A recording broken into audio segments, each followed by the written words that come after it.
బొమ్మ పెట్టుడేంది? ఈ బొమ్మల లడాయి ఏంది? ప్రభుత్వ కార్యాలయాల్లో రాజకీయ నాయకుల చిత్రాల ప్రదర్శనపై కచ్చిరికాడి ప్రజల్లో చర్చ. ప్రభుత్వ కార్యాలయం అంటే ప్రజలందరికీ సమానంగా సేవలు అందించే ప్రదేశం. అక్కడ ఏ పార్టీ అధికారంలో ఉన్నా అధికారులు, ఉద్యోగులు, ప్రజలు అందరూ రాజ్యాంగం, చట్టాలు, ప్రభుత్వ నిబంధనల పరిధిలోనే పనిచేయాలి. అలాంటి ప్రదేశాల్లో ముఖ్యమంత్రి చిత్రాన్ని ఏర్పాటు చేయాలనే నిర్ణయం లేదా ఆచారం ఇప్పుడు ప్రజల్లో కొత్త చర్చకు తెరలేపుతోంది. ప్రభుత్వ కార్యాలయంలో ముఖ్యమంత్రి బొమ్మ ఎందుకు అనే ప్రశ్న రేపు ప్రజల నుంచే బలంగా వినిపించే పరిస్థితి వస్తే దానికి సమాధానం ఏమిటన్నది ప్రభుత్వాలు ఆలోచించాల్సిన అంశంగా మారుతుంది. వివరణ ఇచ్చే ధైర్యం పాలకుల వద్ద ఉండాలి.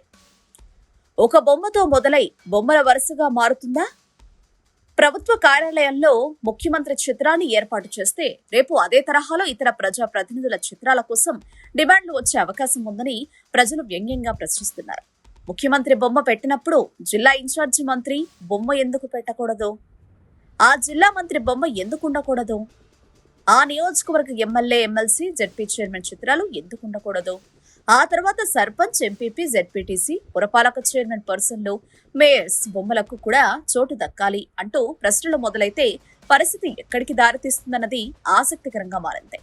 ఇలా ప్రతి ప్రభుత్వ కార్యాలయం ఒక రకంగా ప్రజాసేవ కేంద్రం కంటే రాజకీయ ప్రతినిధుల చిత్రాల ప్రదర్శన స్థలంగా మారే ప్రమాదం పొంచి ఉందనే అభిప్రాయాలు వ్యక్తమవుతున్నాయి.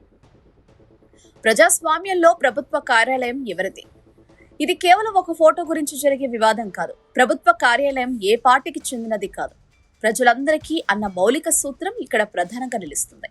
అధికారంలో ఉన్న నాయకుడు ఎన్నికల ద్వారా ప్రభుత్వానికి నాయకత్వం వహిస్తున్నప్పటికీ ప్రభుత్వ కార్యాలయం పార్టీ కార్యాలయం కాదు. ప్రజల పన్నులతో నడిచే కార్యాలయంలో అధికారిక గుర్తులు, జాతీయ చిహ్నాలు, అవసరమైన ప్రభుత్వ సమాచారానికి ప్రాధాన్యం ఉండాలే తప్ప వ్యక్తిగత రాజకీయ ప్రచారానికి అవకాశం ఉండకూడదనే వాదనకు బలంగా ప్రజల్లో వినిపిస్తోంది. బొమ్మ పెట్టడం కంటే బొమ్మ వెనక ఉద్దేశమే ముఖ్యం. ముఖ్యమంత్రి ఫోటో పెట్టడాన్ని పూర్తిగా రాజకీయ ప్రచారంగా చూడాలా లేక ప్రభుత్వ పరిపాలనా సంప్రదాయంగా చూడాలా అన్నది నిబంధనలు, ఉద్దేశం, అమలు విధానంపై ఆధారపడి ఉంటుంది. అయితే ప్రజల దృష్టిలో ఒక సందేహం మాత్రం మిగులుతోంది. ప్రభుత్వ కార్యాలయంలో ప్రజలకు కనిపించాల్సింది నాయకుడి చిత్రం కంటే ప్రభుత్వ సేవలు, పథకాల సమాచారం, ప్రజల హక్కులు, ఫిర్యాదు పరిష్కార వ్యవస్థ కాదా? రేపటి ప్రశ్నలకు ప్రభుత్వం సిద్ధంగా ఉందా? ఈ రోజు ఒక ముఖ్యమంత్రి చిత్రం, రేపు ప్రజా ప్రతినిధుల వరుస చిత్రాల కోసం ఒత్తిడి వస్తే ప్రభుత్వం ఏ ప్రమాణాన్ని అనుసరిస్తుంది? ఎవరెవరి చిత్రాలు పెట్టాలి, ఎవరిని మినహాయించాలి అనే ప్రశ్నలు తలెత్తవచ్చు. అందుకే వ్యక్తుల ఆధారంగా కాకుండా స్పష్టమైన, అందరికీ సమానంగా వర్తించే ప్రభుత్వ మార్గదర్శకాలు ఉండడం ఎంతైనా అవసరం. ప్రజాసేవకు బొమ్మలు అవసరమా? పనితీరు కావాలా?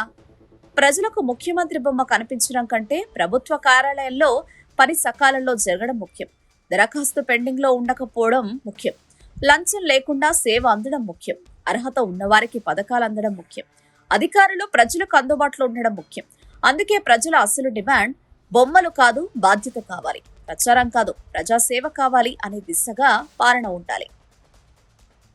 ప్రభుత్వ కార్యాలయాల్లో ముఖ్యమంత్రి లేదా ఇతర ప్రజా ప్రతినిధుల చిత్రాల ఏర్పాటు అంశం చిన్న విషయంగా కనిపించినా దాని వెనక ఉన్న రాజకీయ పరిపాలనా సంస్కృతిపై పెద్ద చర్చకు దారితీయగలదు. పాలకులు తస్మాత్ జాగ్రత్త.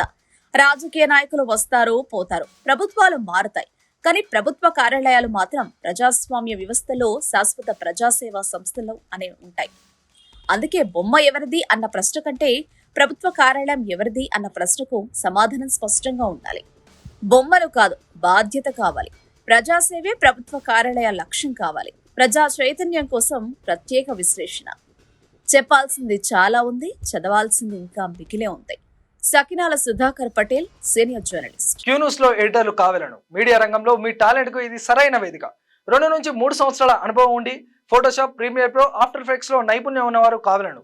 ఫ్రెషర్స్ కూడా అవకాశాలున్నాయి. ఆసక్తి ఉన్నవారు వెంటనే సంప్రదించండి. 8143001981.